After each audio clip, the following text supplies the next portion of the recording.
नमस्कार। छोटे भाई की छोटी बातों में फिर से आपका स्वागत है। आज हमारे बीच में विशेष मेहमान हैं कॉमरेड सुभाषनी अली, पूर्व सांसद हमारे शहर कानपुर की। इस समय आप शीर्षकों में हैं क्योंकि आपने एक बहुत बड़ी जीत अभी हासिल की है बिल्किस बानो केस में। तो आइए हम अपने मेहमान से बात करते हैं। आपका स्वागत है। मैम, गुजरात कानपुर से कोसों मील दूर है, तो बिल्किस बानो आपको कैसे याद आई? 2002 में जब गुजरात में दंगा हुआ था तो अखिल भारतीय जनवादी महिला समिति की टीम के साथ मैं भी गुजरात गई थी और वहाँ हमारी मुलाकात इस कांड के 2 दिन के बाद बिल्किस बानो के साथ हुई गोधरा के कैंप में। जी जी। और हमने उनका पूरा इंटरव्यू लिया। शायद हम जी लोग सबसे पहले उनसे जी मिले भी थे। और जी। वो इतना जघन्य अपराध की शिकार थी कि पूरे देश में काफ़ी सनसनी मची। और जब उन्होंने अपनी न्याय की लड़ाई शुरू की तो कई लोगों ने मदद की, वकीलों ने भी मदद की। जी और 2008 में जब ये केस गुजरात से महाराष्ट्र ट्रांसफ़र किया जी गया जी जी तो उन अपराधियों को सज़ा सुनाई गई, आजीवन कैद की।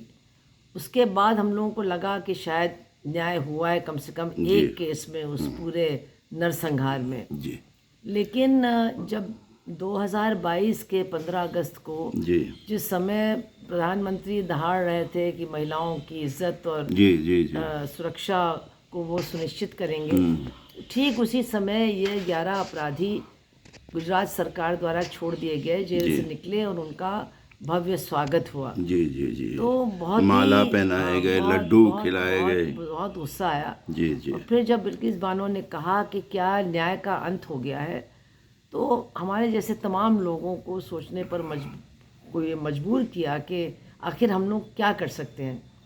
तो उस समय ये बड़ी अच्छी बात है कि कपिल सिब्बल, अपर्णा जी जी जी। भट्ट जैसे बड़े वकीलों ने भी सोचा कि इसको चैलेंज करना चाहिए। और हमसे बात हुई, हम तैयार हो गए, हम वादी बन गए।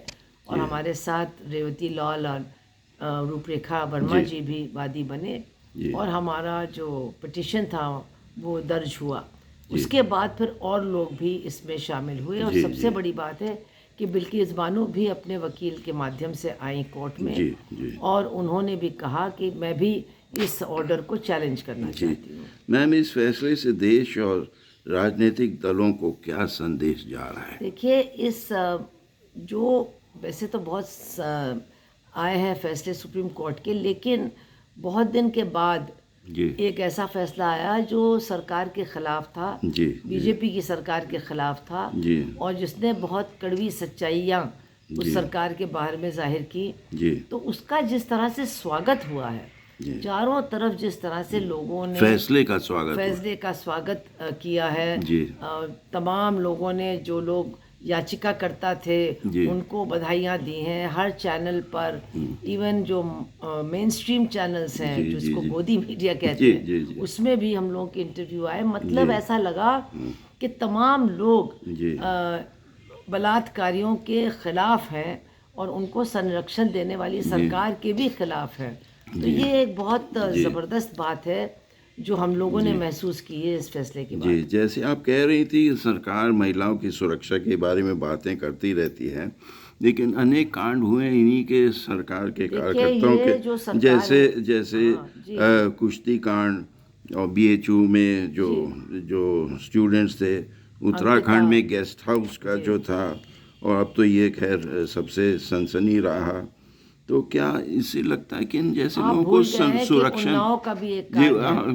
मैं आपसे यही कहना चाह रही हूँ, कई कांड हो गए जी। ये जो सच्चाई है बहुत कड़वी है कि बीजेपी की सरकारें जिस तरह से अपराधियों की मदद करती हैं, संरक्षण देती हैं, ये आज तक इस हद तक हम लोगों ने कभी देखा नहीं है। सारे हदों को पार कर ये सभी उनके ही साथ जुड़े हुए लोग हैं, उनकी पार्टी के लोग हैं, उनके नेता हैं। इसलिए बिल्किस बानो का ये केस तो खैर एक बहुत बड़ी मील का पत्थर है, बिल्कुल, लेकिन इससे एक दूसरा संदेश भी निकलता है कि इनके खिलाफ लड़ना भी कितना मुश्किल है। जी कितनी औरतें हिम्मत जुटाएंगी इनके जी खिलाफ लड़ने के लिए। 20 बार तो उसने घर बदला है 20 साल नहीं, में। 20 बार घर बदला, इतने साल लगे, जी इतने लोगों ने मदद की, सुप्रीम कोर्ट तक लोग लड़ने को तैयार हुए, कितने लोगों को इस तरह जी की मदद मिलेगी। जी जी तो जी ये भी बात देखनी होगी। लेकिन जी जहाँ तक राजनीतिक दलों का बात की बात है, जी जी राजनीतिक दल को अपनी हिचकिचाहट छोड़नी चाहिए। बिल्कुल उनको बिल्कुल आकर के सामने बीजेपी खुल्लम का खुल्ला विरोध खुल्लम करना खुल्ला चाहिए। जी उनको मालूम नहीं है कि जनता का कितना बड़ा हिस्सा उनका समर्थन करेगी। जी जी। मैम, अदालत ने यह भी कहा कि इसमें गुजरात सरकार की मिली भगत थी, तो यदि ऐसा है तो उनके मुंह पे थप्पड़ है, उनको बर्खास्त नहीं किया जाना चाहिए? देखिए, इस सरकार को तो बर्खास्त किया जाना चाहिए था 2002 में। जी ये तब नहीं बर्खास्त किए गए। कांग्रेस की सरकार 10 साल रही, उन्होंने बर्खास्त नहीं किया। अब सुप्रीम कोर्ट ने फटकार लगाई है, तो इनको बर्खास्त तो होना चाहिए, इनको इस्तीफा तो देना चाहिए। ये बेशरम है, इस्तीफा देंगे नहीं, और बाकी लोगों में दम नहीं है कि इनको बर्खास्त करें। इस समय तो खैर उन्हीं की सरकार है दिल्ली में, तो कौन इनको बर्खास्त करेगा। लेकिन नैतिक रूप से इनको बर्खास्त करना चाहिए, और हम लोग भी आगे देखेंगे कि क्या इस मामले को भी आगे बढ़ाया जा सकता है। जी जी। कानपुर वाले तो बहुत प्रसन्न हैं, बहुत खुश हैं, आपका सम्मान भी करने जा रहे हैं। और क्योंकि मम्मी पापा से हम लोगों का 4 साल पुराना रिश्ता रहा। हमको याद है 1957 में जो हम लोग आज़ादी की 10वीं जयंती मना रहे थे, आपने भारत माता की भूमिका अदा की थी। हम तो एक छोटे बच्चे थे, आपके बगल में खड़े थे। जी जी। तो mummy papa colonel Prem Sahgal और कैप्टन डॉक्टर लक्ष्मी सहगल, पद्म विभूषण, इन लोगों ने आपके जीवन में क्या छाप छोड़ रखा है? देखिए, असली चीज़ ये है कि वो बहुत निडर थे। जी जो चीज़ मानते थे उसी के आधार पर काम करते थे और पीछे नहीं हटते थे। तो हम लोग उस हद तक तो नहीं उनकी तरह हो सकते हैं, लेकिन निश्चित रूप से ये बात हमने उनसे सीखने की कोशिश की। जी। आज के तारीख में महिलाओं को, राजनीतिक दलों को, आम जनता को आप अपना क्या संदेश देना चाहेंगे? देखिए, ये लड़ाई कोई महिला की लड़ाई नहीं थी। एक महिला इसमें पीड़ित पक्ष थी, लेकिन वो भारत की एक नागरिक है, बराबर की नागरिक है। उसके लिए लड़ना, न्याय के लिए लड़ना, ये सबका फ़र्ज़ है, और शायद सबसे ज़्यादा राजनीतिक दलों का फ़र्ज़ है। ये मीडिया का भी फ़र्ज़ है, ये आम नागरिकों का भी फ़र्ज़ है। जी जी जी कितने लोगों ने हमसे कहा है कि हम उस वक्त चुप रहे, हमको नहीं चुप रहना चाहिए था। तो ये चुप्पी अब तोड़नी पड़ेगी, जी वरना एक बिल्किस बानो के ऊपर ये हुआ, वो लड़ी, लेकिन और कितने लोगों के साथ इस तरह का अत्याचार हो रहा है। जी क्या हम उनके साथ लड़ेंगे नहीं? क्या हम उनका हाथ पकड़ेंगे नहीं? ये बड़ा सवाल है।